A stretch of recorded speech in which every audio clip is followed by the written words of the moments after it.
Well, good evening, everyone. Thank you all for coming out tonight. This is our third installment of Issues on Issues, which is a collaboration between the Ladies of Comicazi and Comicazi the Store to really talk about comics and how they've always traditionally had themes and stories about social justice issues. This is not a new thing, as some folks on the internet would have you believe. And so the inaugural Issues on Issues was a really broad theme. Last year we did Captain Marvel because the movie was coming out. And this year we're going to talk about romance comics.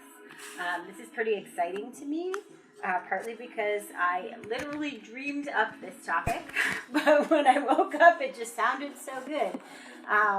And so we want to talk about romance and the ways that it tackles social justice issues. But I want to introduce my fellow panelists and then just give a little synopsis of the scene, and then we'll get into some questions. So over to my far left, we have Amanda Deal. She's a lover of all things nerdy and romantic. She's a full-time book reviewer specializing in romance novels. Her writing has appeared on NPR and Book Riot, and she's moderated panels at Book Expo America and, fingers crossed, this year's San Diego Comic-Con. When not working from home, you can find her running Porter Square Books Romance Book Club or book selling at Belmont Books. And after this panel, if you'd like to ask her about those things, please do. And to my immediate left is Valerie Sacchetti. Valerie is a founding member of the Ladies of Comicazi. She specializes in indie comics, the romance genre, from novels to Asian dramas, and Disney. Valerie enjoys spending her non-ladies time creating genre-themed meals, exploring New England history, and watching funny dog videos on the internet. And then you have... You know what? Follow your bliss, lady. That's what I said. And then finally you have me, Erin McGrath. I am also a founding member of the Ladies of Comicazi. And the Ladies, for those who don't know, is an inclusive community devoted to consuming, critiquing, and creating comics and pop culture. We organize Ladies Con, an annual show dedicated to that mission, and it will be on September 12th this year, so mark your calendars. My personal areas of expertise are actually all ages comics, prose novels and nonfiction, and feminism. In addition to my ladies' duties, I'm the executive director of a Boston area nonprofit, a coach for a marathon training team, and a chronicler of things from my husband's pockets. It's a fantastic Instagram. Yeah, I love it so much. I appreciate that. So again, just to set the scene very quickly, we're talking about romance comics. As World War II ended, comics publishers needed to meet a demand for a different kind of book. They were really people were looking for more adult fare. Superheroes had really reigned during the war, but people were looking for other types of titles towards the end. And Jack Kirby and Joe Simon actually pioneered this new genre, the romance comic. They were the first to really start collecting these stories and putting them out that way. It appealed to a whole new audience and took the world by storm. This brought in a lot of women reading in a way that hadn't before. From the 50s to the 60s, every publisher had at least one title, and many had several. It really reigned supreme. But by the late 70s, they were pretty much over. So tonight we're going to talk about the power of love and why it didn't last. Bummer. It is a bummer, but it's interesting because one of the things that I think we're going to talk a little bit about is, one, why romance is such a powerful storytelling device, and while romance comics, as they existed initially, sort of ended, romance is still a very popular genre that sells extremely well in other media, right? So we're going to talk a little bit about that shortly. But I wanted to start with the question of just why is romance such a powerful storytelling device, and what draws us as an audience to the stories of other people falling in love? Well, as far as romance as a genre, there's different conventions that you experience in a lot of genres. Like with mystery, usually like the bad guy is always caught at the end. In romance, a happily ever after is imperative to the story. And a lot of people find that comforting, that no matter what these people go through, whether it's realistic or sci-fi or fantasy, you know that at the end of the story, they're going to end up together and have a beautiful life. And I think that's like a nice message of hope, and there's like a lot of security in that storytelling, that no matter what bad things happen, Saga has ripped my heart out of my chest, and I don't know what is going to happen, but for a lot of other romance storytelling, there is that notion of like you've kind of entered this secret contract between you and the storyteller, that everything's going to be okay at the end, and I think that's what I find most appealing. I think that's a really good point, Valerie. For me, I mean, love is an essential part of sort of the human condition, right? Like, for me, the appeal for romance is because it is a feeling that, I'm not going to say everyone, because not everybody wants like a romantic life, but there are a lot of people who want love and romance in their life. And, even when you read stories that might not necessarily be an experience that you had, there's a certain amount of sort of like, you were saying, like it rips your chest out, right? Like it's something that you feel very viscerally. And romance is something that you can really relate to. At least a lot of times on some level. I don't want to speak like universally and say that everybody feels this way, but a lot of people can. And also because it's so, it's universal across cultures. And also it's just, it's that comfort, and it's that who doesn't want to know, like it has that sort of warm, happy, although there are a lot of tragic ones too, I guess, to be fair. So I'm going to stick with yes. It's because it can be a very universal feeling. But most of the comic stories, I think, did follow that traditional trope. Yeah. Of, oh, absolutely. there will be a happy ending. It might not be the one that was expected, right? Right. But there will be a happy ending. Angst, happy ending. Sometimes initial bliss, but whoops, angst, then a happy ending, right? The guy you love turns out to be a cad, but then I there's thought you were going to another... say the guy you love turns out to be a cat. And I was like, Sure. I'm sure we can find that There are definitely stories where that's true, but not what I was thinking. So since this is such a universal thing, and again in novels it has not died since the early days. No. Pamela, and movies, clearly, right? We get plenty of romantic movies. Why do you think romance comics as a genre, like what do you think was about the 70s kind of made them go away? And so you've already talked a little bit about there are times when people are desiring of comfort, so there might be something there, but I have a few other thoughts. But Oh gosh, do we want to start from like why do we think they started, and then that's go from there? Go for it. Yeah, why romance, and what was so popular then? So if I remember correctly, I want to say romance comics came out and sort of hit their heyday in the late 40s, early 50s. About 47. Yeah.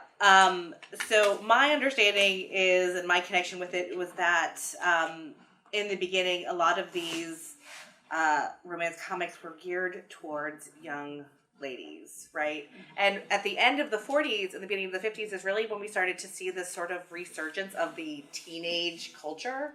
And that sort of in my head, I was like, well, that makes sense why that would be a popular thing, is because like really, the Second World War was over, and being a teenager was something that was marketable now, all of a sudden, right? Think about all those movies and stuff that were happening in the 50s. and teens have a lot of buying power in general.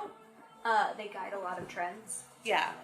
And that kind of thing was always in the comic industry. Like, it's easy for people to be like, oh yeah, why did that suddenly pop up? But if you go back to like, even like the Archie comics, right, these themes of romance and love triangles were always there. And I would also argue are really, really there, especially in superhero comics.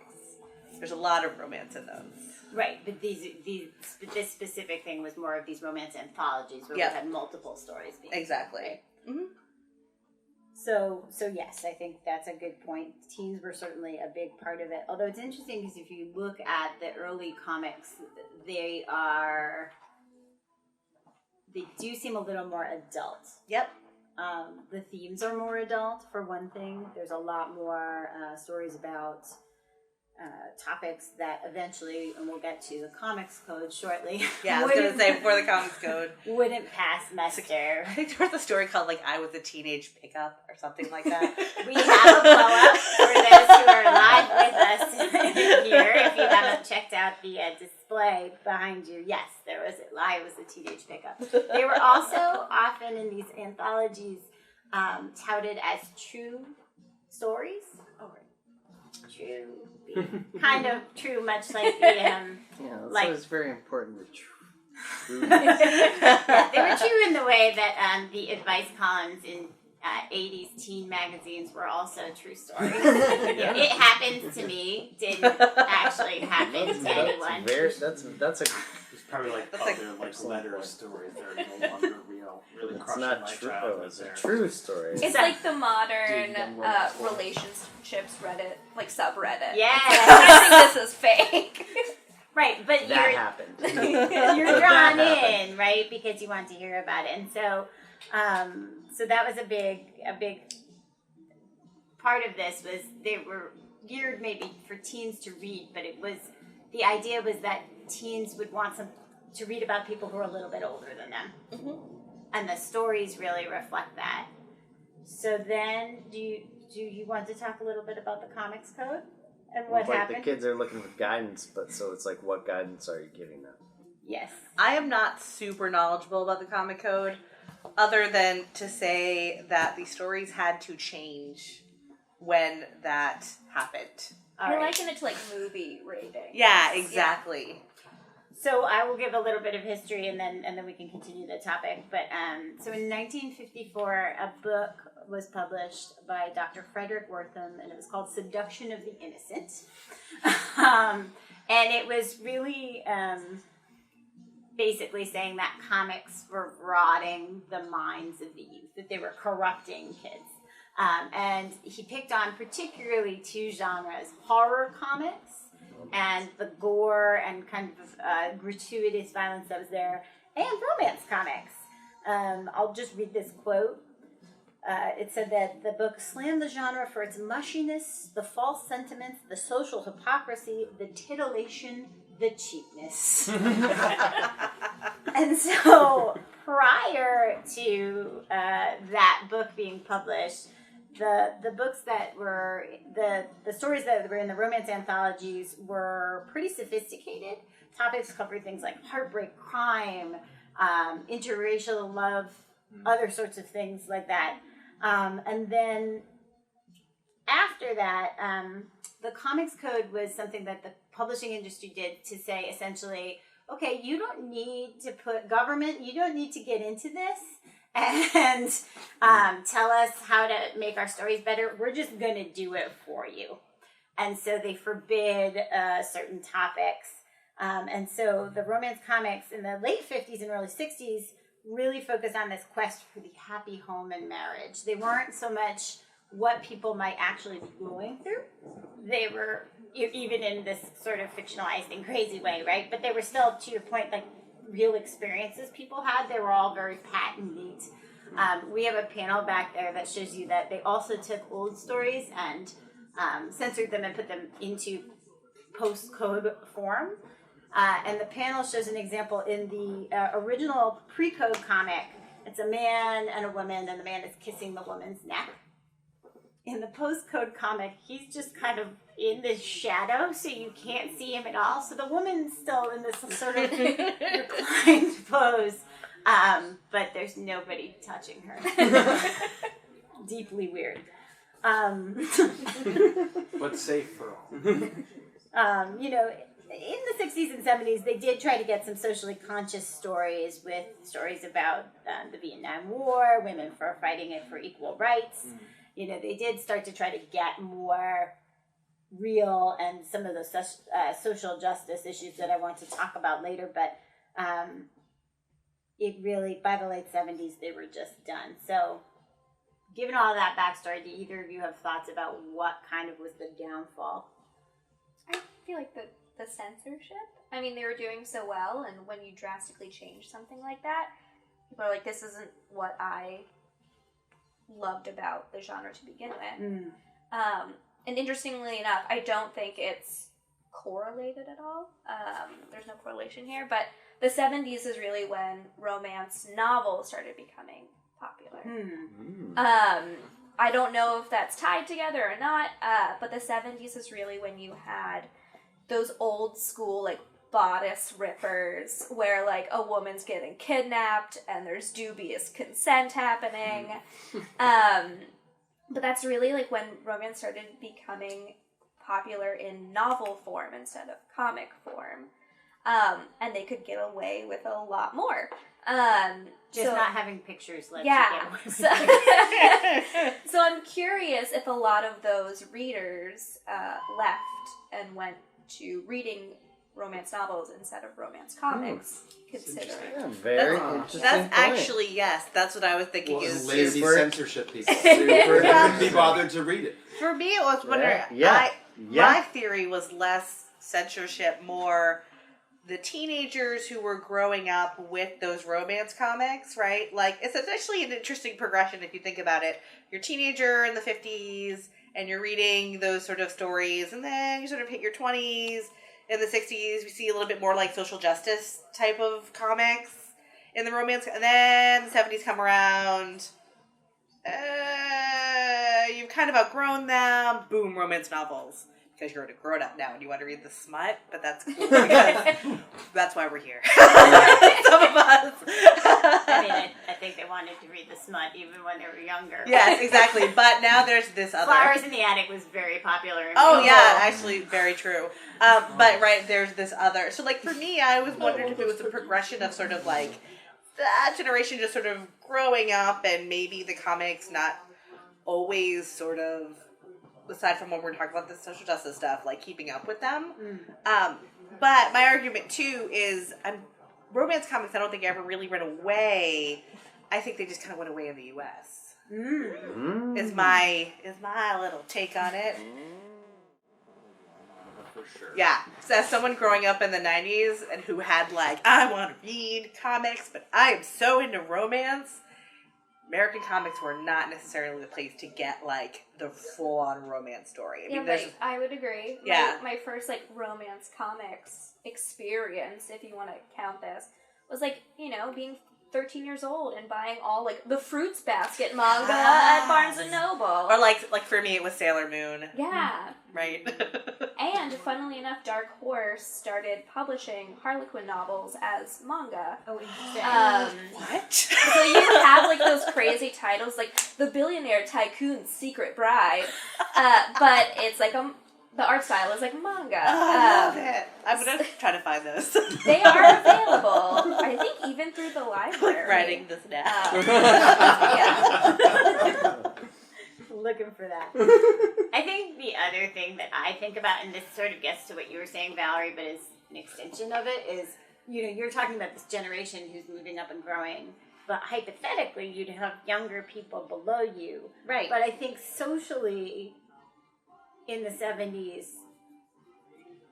women's liberation had happened, the sexual revolution was in full swing. Mm-hmm. People were living stuff that before they were reading about, right? And so Yeah, that's it also true. feels very, to some people maybe, that they're a little, this is too childish for them. So these stories are too childish. And they just weren't, with the code, they couldn't keep up. And it's interesting because we're kind of post code now, right? There's no push on that anymore.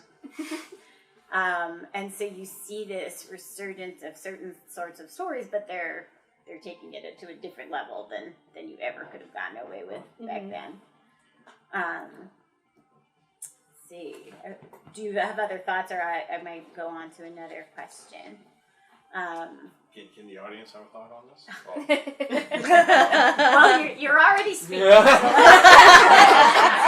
also think that the birth of the porn industry in the 70s did a lot of that too. So. Yeah, well, right. That's an extreme example of what I was getting at, but yeah, for Well, sure. you can't avoid that as a topic. No, you can't avoid that as a topic. For sure, right? So that's a big important part of it. One of the questions I wanted to talk about was just do you think that romance as a genre allows you to explore certain topics that do relate to society and either justice or just pointing out inequities? Do you think that romance can be a good vehicle for that? And if so, do you have examples? Oh gosh, examples are going to be hard, but I actually completely agree that it is, especially when we're talking about like, and I hate saying this, but it's true, right? Romance is considered a genre that is for women. I don't think you have to hate saying that. I think we should talk about it. Yeah. Especially when in this room there's actually more men than women. But true, historically, romance and romance comics would have been a great way to say, if I have something that I want to like direct to women and say to women, this is a great place where a lot of them are already listening or participating in. So yes, that is absolutely true. What I'm not great with is a very specific examples of, but I also know too that you will also see, especially during the another sort of resurgence too of indie comics coming out of this romance genre and the social justice stuff. So with more women now interacting with the romance comics and making their own, and also making like zines and more indie stuff, right? That carry on this feminist message that we're talking about for that sort of women's liberation and sexual freedom. And in terms of topics, absolutely, because there are so many social justice topics that affect women. And unfortunately, I saw a version of this a long time ago when I was at Schlesinger Library at Radcliffe. But there were like comic books that would address like getting pregnant and not being married and whether or not you wanted to get like an abortion. These were more like indie stuff. You wouldn't see this stuff in the mainstream, but absolutely, right? And it's all coming from that same kind of, it's just a progression of that medium moving forward. So for social justice, both in romance novels and romance comics, it's been increasingly popular since 2016.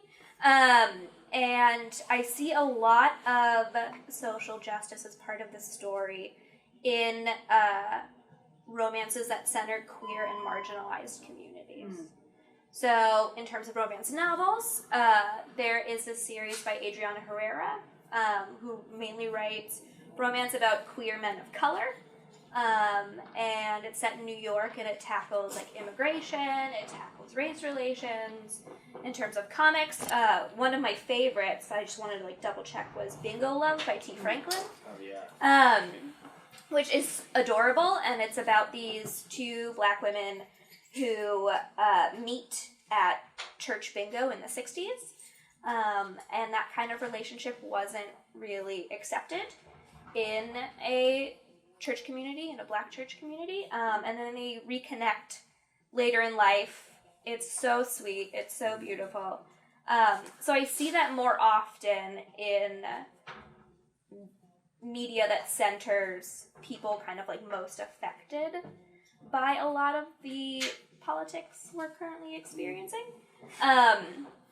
So that's just one recommendation in terms of romance comics. But I think it's just like a good way to, I don't know, like therapy almost. Like get your feelings out there. Like T. Franklin is a woman of color. I don't know her personally, but I can see why creating this comic would have been therapeutic for her. And going back to why romance is a powerful storytelling device, you experience these things, but yet you're able to find someone that you can connect with, that can kind of be a safe place for you. So, yeah, that's true. Your point is so good. I don't know if we're like jumping ahead of what you want to do, but if we, I'll let the conversation go. I have one other question and then I want to turn it to the audience to ask questions. Go. In terms of representation and like social justice issues and whatever, like right now, and like indie comics and comics written and created by women is where it's at. I agree. The bar of entry is so low now with like the internet, because like people can create webcomics. There's Patreon, there's Kickstarter. I have kickstarted so many great comics and graphic novels, mainly by women, and a lot of the recommendations that I have that center like romantic stories, I think they're all written and created by women, actually. Like it's huge. I mean, we could list a million Yeah. right now. Like Bingo Love is one great example of Potts really could- good. We could go for we could Check, go please. forever. Really good. Check piece is really good. Right.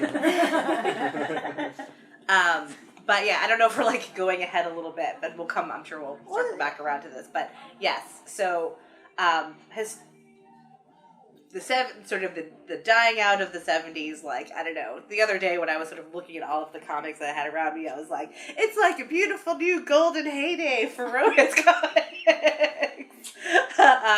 There was actually, and sadly I don't think it's still around, but there was a attempt to, and please forgive me if it is still around, but I have sort of lost track of it, to make another anthology romance comic collection.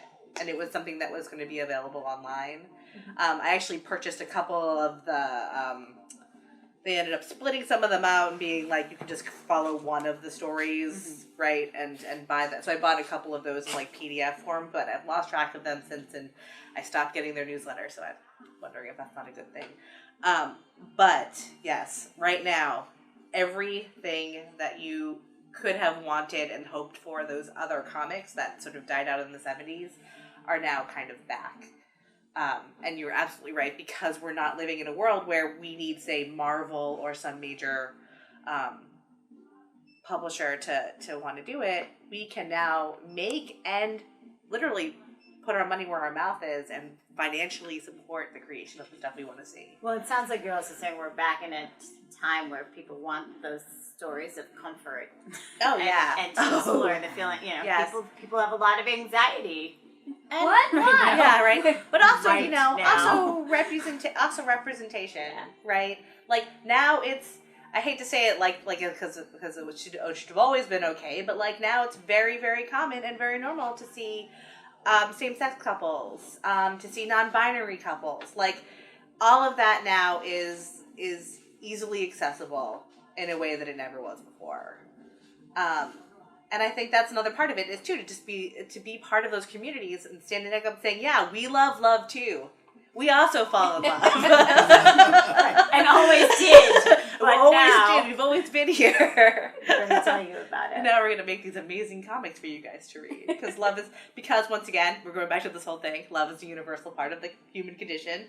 So I think that's another thing about it that also makes it another great place for when you are sort of, once again, trying to create a message, right? If there is a population or a type of person or people that you don't understand, chances are you're all going to know what love is, right? Like, chances are. That's why, I mean, part of that's why I like it. And when you read it and it hits you, you know it right away. You see it very much. And at the sort of corniest of it all, right, is like, well, you might not you might not understand sort of like this culture, or, you know, say for instance you say, I don't know a lot of, if you were a person who didn't know a lot of like same-sex couples, but you could say, okay, I don't know a lot about queer and gay culture, but I know what love is. And I know that you two love each other, and that I see and I recognize as like who we are. We are both. We all know what that feels like. And to be rejected by the cat. I know, right? Or the cat. I know, well, there's a whole... I mean, I'm rejected by my cat every day, so... Yeah, there's a whole other conversation to be had, too, about sort of how romance comics and their art have also affected, like, the art world, and that's just a whole other thing. Well, it's funny, because there was one question we didn't really get to talk about, which is the other material in those books. And again, when we were thinking about messaging, they're not just art and story, especially back then. they had other materials such as letters columns and advice columns and advertisements. And again, if you're in the room and you look at the dead middle of the back, you can see two of the ads that were on these. And one is for women to have a slimmer, youthful, feminine appearance instantly reduce. And the other... Wait, is that a girdle? What is that? I think it is. Yeah. And the other is directed towards men, new bodies for old, and it's trying to basically get the men to bulk up. So men are being told to be bigger, and women are told to be smaller. So I guess we'll get into this just quickly, and then I do want to get recommendations and then questions from the audience. But how did all of that ephemera really reflect the sorts of messages the comics were promoting? And do you feel like they reinforced the stories, or did they sometimes refute them? I think the change to the chaste, making a happy home sort of definitely reinforces the gender norms and gender roles, which makes sense. It feels kind of like, the early women's magazines where all of the advice was like how to make your husband happy, or 5 simple dinner recipes, that sort of to thing. keep your man. Personally, I would include arsenic in every one of those recipes. You'd never finishing school. Darn. So I think they worked with the new Comics Code content. Do I enjoy them? No. Right. It's like these kind of stories happen to people who look like this. Here's how you're gonna look like this, right? And I think that's a good point. And for every social ideal that you can promote, there are ones that we don't necessarily think are great that were very much being promoted in these stories and then in these advice columns. For those who don't know, the ladies also do every June an event called Fan Fiction Theater. And a big part of fan fiction theater, thank you, Gary, is reading some of the advice columns from these books. So they're infuriating. But that's part of the show, because usually it's Gary reading them and then Elise getting very angry. So that'd be. So that's also a plug, the second Saturday in June, Fan Fiction Theater. And if you write fan fiction, I would love to have you come read. But before we turn it to the audience, what are your recommendations for romance comics, new or old, that they should check out? We've listed a couple, but I'd love to hear other ideas. So I had to just make sure I was thinking that I didn't fever dream this. So there is a comics anthology called Fresh Romance that I think was originally kickstarted. Okay, that's the one that I think I was thinking of. Yeah. So they still exist. And they're kind of all different. Some are, contemporary, some are fantasy. Varying art styles, I believe, because it's like an anthology of different creators, different writers. Very good. Beauties by Marguerite Bennett is kind of like a Beauty and the Beast retelling. Very good.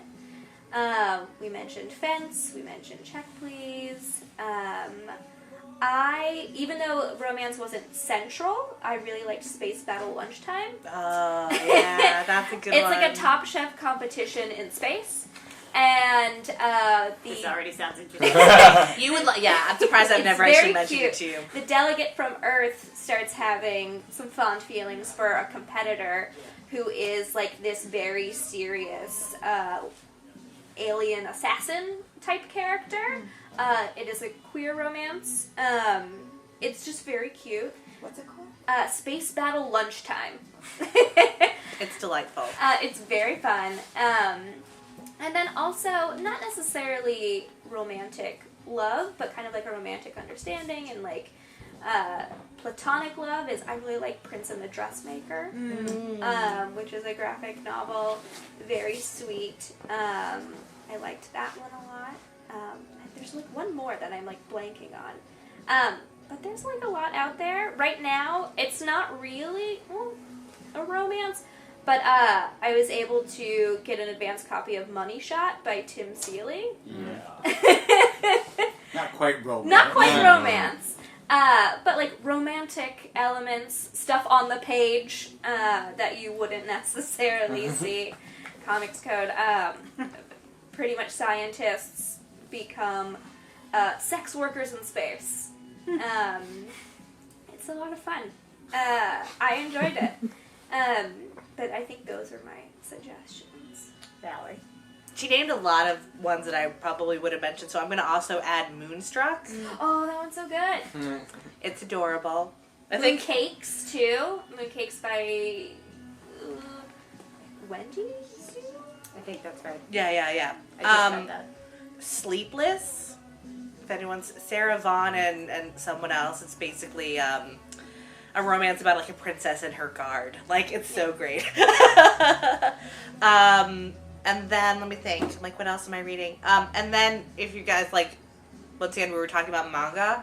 Yeah. Is like a great place. Fruits Baskets is amazing. It will keep you busy for a long time because there's 1.5 million volumes. Yep, and they That's just an official number. Yeah. yeah, and they just redid it again as an anime, which is also fabulous. They did a good job. Kim and Kim have some romance in it. I think like Biker Ladies, if I remember correctly. One of my favorite illustrators, Barb. What's her face? I can't remember her last name. And I think Jen Bartel does some stuff. I really like her artwork. Art is a big factor for me, and I follow a lot of comic illustrators on Instagram and Twitter. So if the story's good, but I don't like the art style, I probably haven't read it. That's totally fair. I'll throw out my one, and it's actually not. It's not in paper. I'll throw out a web comic recommendation. And actually, Valerie, I think I learned about it from you. But Laura Olympus. Oh gosh, yes. How could I forget that? I just caught up with it this So afternoon. Laura Olympus by Rachel Syme, and it is a retelling of the romance between Persephone and Hades. And if you're looking for romance comics, Laura Olympus is on Webtoon. Yes. Yep. They have a lot There's a lot of on romance there. comics on there. So it's a good source. Yeah, and also if you are into if you're into the sort of romance genre and you're looking for stuff to watch, Netflix just got like 1 million Korean dramas, and like I know I'm the only person who watches this, but No. Korean soap Fated to operas. Love You is my absolute favorite. I started on Twitter. I kept count of how many times I like ugly cried.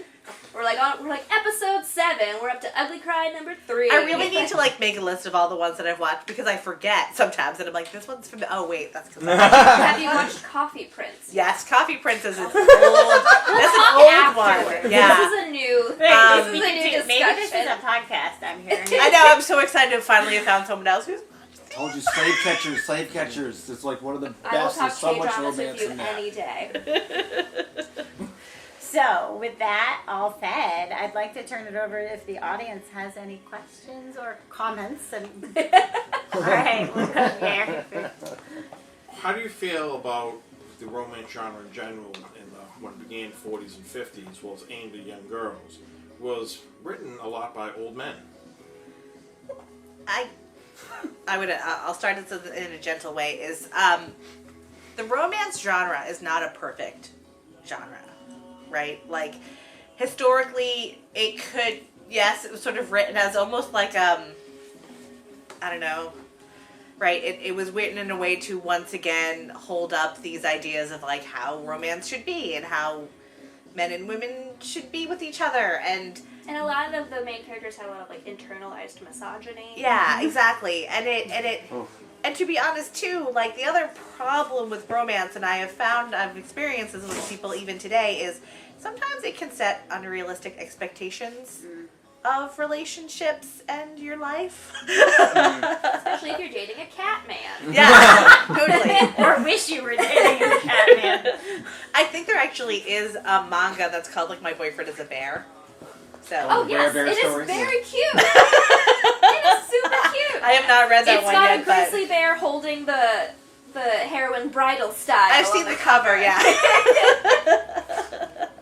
So there's something for everyone. But how do we feel about it? We don't feel great. We're But it's the same thing with Nancy Drew, right? Right. You know, and there were many stories where they were purportedly told by or about women that were not written by women. Still are, just as a heads up. right.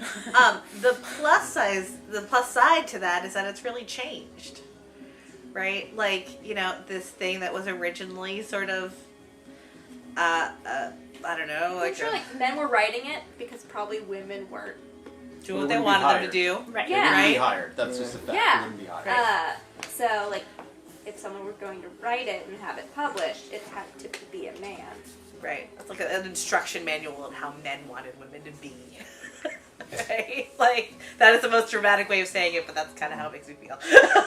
Well, I'll comment on that. The fact that romance became popular in the atomic age, it was literally meant for older people. And older people, you gotta remember, anybody that grew up between World War I and World War II, we're all old. You could be 5 years old and you saw such hard times, there were no children. So therefore, after that, you literally had, you know, minds that needed a little bit more real. These people had scraped by like we have never known. And then, you know, literally the baby boom. Baby boom was a very hopeful time. But I mean, it was still an influx of wealth and youth and all of those things. But yet that's when you see the most control over it. And that most, like, I don't know what you want to call it, Catholic, but you definitely, you know, that's where I cut. But it was like, that's a Catholic regime on top of that with the comics code. That was literally, everything about it was a political movement on how you should behave like the Bible. Right? Pretty much it. So in the 70s, they started ratcheting back the code. They actually started changing things. In the code pre-changes, you couldn't actually have a criminal that was an official or a police officer. Nobody in any kind of power, clergy could ever They be. were all good. They had to be all good. And like, nada. You would not pass whatsoever. You could not have a romance with somebody that owned a motorcycle.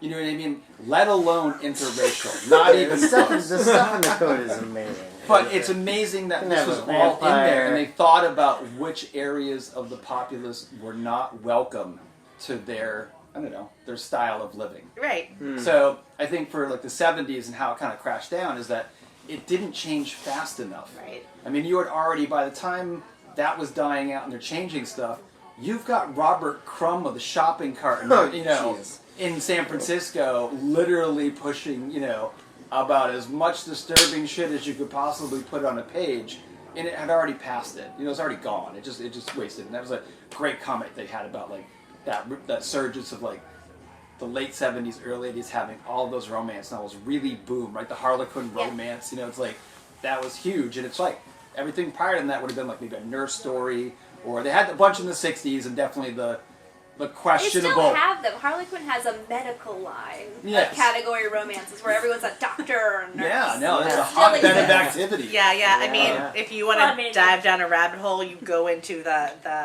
world of romance, right? Yeah. Like, especially romance novels. I have learned so much in the past 6 months. There's a lot there. There's so much. It's amazing. But I would also just want to suggestion for a story, and it's like, for one that, you know, I was thinking it's hockey and feelings, but Essex County has some very direct understandings of love and the choices that you make to protect that love or stay in love. And it's like some really hard stuff in there, and it's like to feel those emotions, it's like that's what draws to it. You know what I mean? You're not going to get them anywhere else. And when you get them in a superhero comic, it's literally like deemed the greatest thing ever.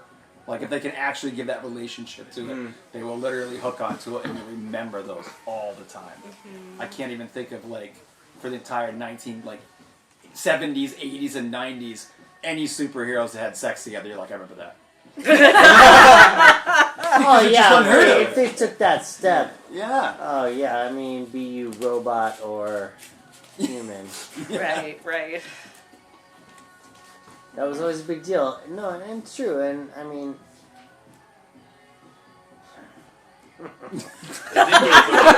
Young heroes. of Memory love. lane. Young heroes It's in true. love, yep. Plenty of them. But now, like you're saying, is that you have so much more different types of storytelling that can get out there because it can get to a smaller market. and it'd be much easier to do that. It's like they didn't have that then. You know, that mass. The point about market. reinforcing the roles is a big one. Yeah, of course. Yeah, that's all pretty terrible stuff. I mean, for sure. But if you read like the ratcheting back on the code, you're just like, that was in there. You're like, I don't even know how it's like constitutionally legal to put that in there. It's like and the weird was. obscure laws that like the blue laws like Yeah. still in effect. You can't chew gum on a Sunday. Like, what? That makes sense. All I know is that after this conversation, Sundays I want to are find a Sunday. romance where it's a same-sex vampires on motorcycles. Absolutely. And they're all cops. And then go back in time in the 70s and just try to There's peddle. probably one out Wait, there. is someone writing on this down? There absolutely is one out Rally, there Bike because Club. What? Bike Club. Bike club. Bike club, Oh, yes, Bike club. Garrett's got that. Vertigo. Thank you, Garrett. Well done. So there you go. Yay. Any other questions or comments? There's a comment. It's like we touched on Saga earlier about how it just kind of wrenches your heart. But it there's so much like what I like about it that speaks to like the human experience. And Oh, you yeah, can't a do lot that. of them are like motivated by love of another person, Right. love of a child, It's love of a partner. parental. It's romantic. It's a friendship. You watch them blossom and bloom. Those are realistic human interactions. And I think without those, you have a cheapened story. Yeah, there's a lot of criticism about trying to force romance into a story. And I Whereas think- if there's no romance, I get mad. Like I'm the person in the back that's like, let them kiss. I'm saying this. You're just like, I'm just like, yeah, I want these people together. This is what I feel. You know, this kind of like, and you know, and it's with like platonic relationships. Band of Brothers is a beautiful show because those guys they love each other. You know, and you see them, and that's what like yeah. growing up, like seeing something together. And I like that. That has become a little more of a norm, of all types. I'm a big old sappy guy, so if it's not in there, I'm just kind of like, kind of lose interest. Yeah. Yeah, but well, like, why is a war the only situation in which men can love each other? Toxic masculinity. Well, like when you have Fence now, right? Which is like, I don't consider Fence a romance. There's very little romance. There was one guy that has sex, but you know, other than Well, that. C.S. Picato's a romance author. She Oh, wrote, could be, but saying Fence itself wasn't so much a romance. It's leading up to romance. Her previous series, the first book is Captive Prince. And the first book in the series has little to no romance at all. And the romantic relationship really doesn't happen until the third Making book. you wait for it. Yeah. Yes. So she is a queer romance writer. So I have every belief that that's where Fence is going. She just takes some time. It's a slow build, She's you know, gonna like make a it. There's relationship. something to be said for the Yeah. slow burn, though. Yeah, There's it's real. absolutely- I read it all to this point. I'm good. Yeah, Keep so, going. Yeah. Well, thank you all. This has been great. Thank you both for being part of this. And thank you, Bill, for recording. So hopefully we'll have it up. And then if you have questions, we'll have some links to all the things we talked about. Thanks again. Awesome. Please, Thank if you. you haven't perused, do look at the comics. I'm going to It do is that. amazing. Yes, that's what I want to do. All right. So